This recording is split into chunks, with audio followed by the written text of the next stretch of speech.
हरि ओम आत्मी भक्त जनों सप्रेम जय श्री हरि ओम ऐम ओम श्री गुरु चरण कमले भ्यो नमः। प्रस्तुत है आज एक कथा जिसमें एक कंजूस की कहानी में आपको सुनाता हूँ। किसी नगर में एक महाकंजूस व्यक्ति रहता था जो धर्म के नाम पर एक भी पैसा खर्च नहीं करता था। उसकी पत्नी बड़ा पूजा पाठ में प्रवीण थी। एक दिन वह अपने पति से बोली कि श्रीमान, मैं गंगा स्नान के लिए जाना चाहती हूँ।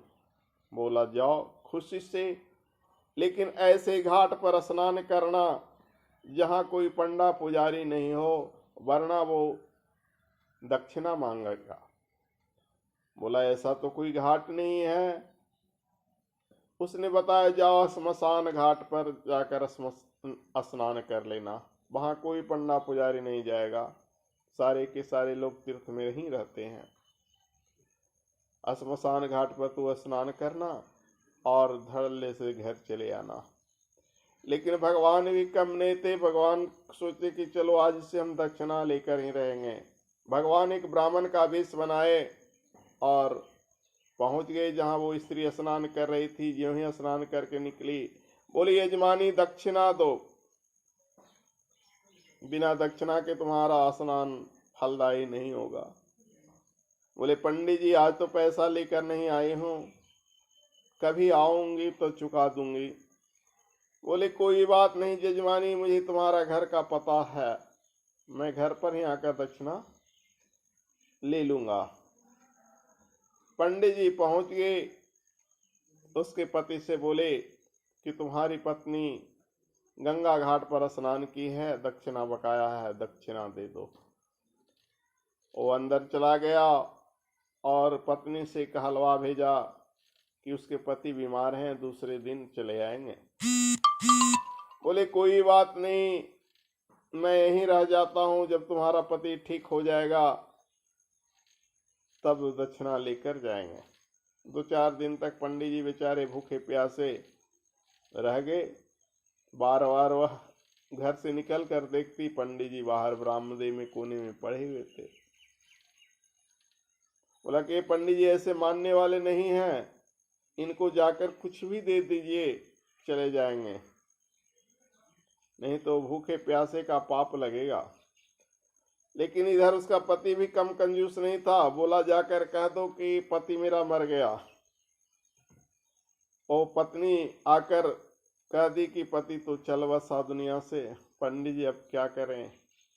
पंडित जी बोले, तो कोई बात नहीं, अब तो उसका अंतिम संस्कार करके ही जाएंगे। पूरे गांव में शोर कर दिए कि फलना सेठ जो था, फलाने आदमी मर गया, मर गया, मर गया। सारे गांव वासी इकट्ठा हो गए उसको जलाने के लिए। वो मरा तो था नहीं, लेकिन भगवान जो पंडित जी का रूप धारण किए हुए थे, जो उनको अवसर मिला वैसा किए।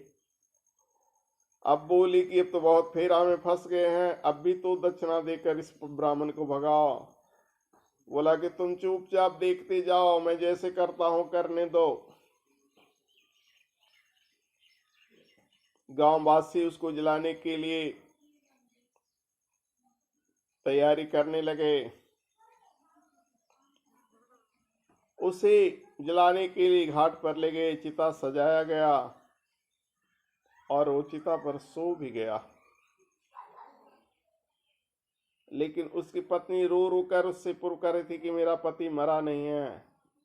गांव वासी लोग उससे समझ ली कि ये सनक पागल हो गई है, ये तो मर गया है, और उसके बाद भी कह रहा है कि मरा नहीं है। सदमा गुजरता है, काश ऐसा होता है, इसको जला दो।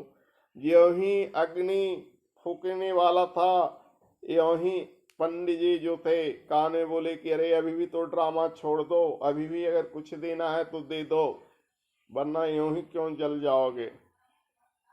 लेकिन वो भी कम कंजूस नहीं था। बोला कि देखे जलने देते हैं, उसके बाद कूद कर भाग जाएंगे। ज्यों ही चिता में आग लगा दी गई, वो कूद कर भागना शुरू किया। सारे गांववासी डर से भागे, भूत है, भूत है, भूत है, भागो रे, भागो रे, भागो रे, भूत है, भूत है। भगवान भी उसके पीछे पीछे जा रहे थे। यार दक्षिणा तो दे दो, किस फेरा में फंस गए हो। भगवान भी कम नहीं थे।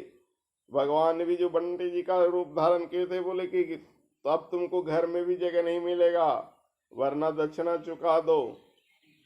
लेकिन वो भी तो कंजूस कम नहीं था। वो घर में गया, गांव वाले कह किवाड़ लगा लो, भूत आ गया, भूत आ गया। पत्नी बोली कि नहीं, मेरे पति मरे नहीं हैं। वो पंडित जी को दक्षिणा देने के लिए से ड्रामा कर रहे थे। कंजूस की तो जीत हो गई, लेकिन भगवान जी की हार हो गई। इसीलिए कहा गया कभी कभी भगवान भक्त से हार जाते हैं। भक्तों की खुशी के लिए उन्हें वापस लौटना पड़ा बिना दक्षिणा लिए हुए।